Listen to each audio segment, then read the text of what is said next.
We have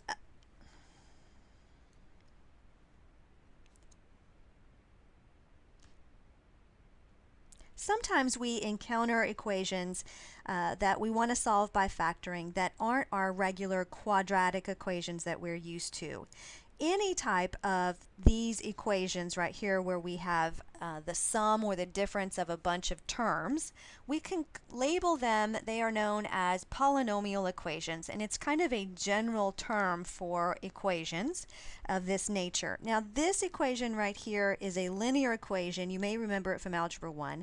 It is the variable x is raised to the highest power of 1. This equation right here is what we would call a quadratic equation where x is raised to the second power. And so these two equations have special names. But when I get to x being raised to a power other than a 1 or a 2, so 3 or higher, we just stop giving these equations special names and just kind of lump them into the polynomial category. Now, this video is about how do I solve these polynomials by factoring. Well, we can still apply the zero product principle that we've learned in a previous video, and that's what we're going to look at. The first example over here says 5x to the fourth minus 20x squared is equal to 0. Remember, the zero product principle said if I have two factors that are equal to 0, then I can set each of the factors equal to 0 and solve. So how do we use that right here on something that's not quadratic in nature? Well, the first thing I want to look at is I only have two terms on the left hand side over here. I only have two terms, and when I kind of get that type of a scenario, I want to think greatest common factor. So what would the greatest common factor be between these two terms right here? Hopefully you're going to say to yourself, well, I have a 5x squared in both the first and the second terms, and that's what I'm going to factor out. That's basically doing division here, and when I divide 5x to the fourth by 5x squared, I'm left with x squared minus 4 for the second term equal to 0. Now that I have these two terms equal to 0, or these two factors set equal to 0, then we set each of the factors equal to 0. X squared minus 4 and 5x squared equals 0. Starting with the leftmost equation over here, we divide both sides by 5, and I find x squared is equal to 0. And then we can take the square root of both sides, and I find that x is just simply equal to 0. This second equation over here on the right, I'm going to move the 4 over to the right hand side over here, so I can end up with terms, one term on each side of the equal sign, and then I can take the square root of both sides, and I find out here x is equal to a plus or minus 2. So the solution set for this particular equation says x is equal to -2, 0, and positive 2. Okay, so that's how this is similar to what we've already done before. We just have to recognize that it doesn't have to be a quadratic in nature for us to be able to apply the zero product principle. Let's look at this second example over here. I have a lot of terms going on right here. I know that this is a third degree polynomial.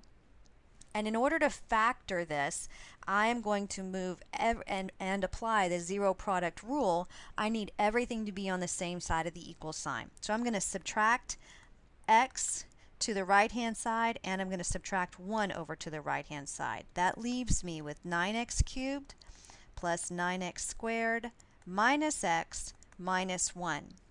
Now in the previous example we talked about a greatest common factor because I only had two terms. In this example I have 4 terms, and when that is the scenario, then we typically do grouping with 4 terms. So I'm going to just group the first 2 terms, and I'm going to group the second 2 terms. Now this one is you want to watch out for, because I put a parenthesis sign or a parenthesis symbol right here in between the x and a negative sign. That's going to affect the sign on the inside of my parentheses. Because think about it, if I were to remove these parentheses, I need to get back what I started. So anytime you cut off or you put a parenthesis in between a negative and its term, we have to change the sign on the inside to make everything come out right. Now we have two sets of parentheses here, and I'm going to deal just with the first set of parentheses, and I'm going to factor a greatest common factor out of the first set of parentheses. So what do you notice is common here? I have a 9 in both of the terms, and I have at least an x squared in both of those terms. So that's what's coming out. So 0 is equal to 9x squared times x plus, now if I divide 9x squared by 9x squared, that leaves me with a 1. Or if I factor out the 9x squared, I still have to have a 1 inside of the parentheses because it's kind of like a placeholder. Remember, if I were to distribute what I just took out, this 9x squared, back into these sets of parentheses, I should get what I started with up here. And that only happens if I leave a 1 here in this position, holding the place for this 9x squared. Now we're going to bring that minus sign straight down, and what do I have going on over here? There's nothing that I can factor out of this set of parentheses because there's nothing in common with them all. So we just bring the x plus 1 down. The second part of this grouping scenario is, again, we want to think greatest common factor. Notice that I have in this term here, I have an x plus 1. And in the second term, I have an x plus 1. I can factor out the x plus 1 because it's common to both of these terms right here, and that's going to leave me with a 9x squared minus the 1 that's a placeholder for this x plus 1 up here. So this is what I now have for factors of this third degree polynomial that I can set equal to 0. So we take each of the factors, x plus 1 equals 0, 9x squared minus 1 is equal to 0, and solve. Here on the left, we can see when I subtract 1 to the right-hand side, I get x is equal to negative 1. And over here on this right equation, we're going to add 1 to the right-hand side, so I get 9x squared is equal to 1. I'm going to divide both sides by 9 so that I can isolate this x squared. So x squared is equal to 1/9. And now I'm going to take the square root of both sides. Remember, when we take the square root of a fraction here, okay, when I take the square root of a fraction, that's like taking the square root of the numerator, which is just 1, and the square root of the denominator, which is just 3, except it's a plus or minus because the square root of 1 is plus or minus 1. The square root of 9 is plus or minus 3.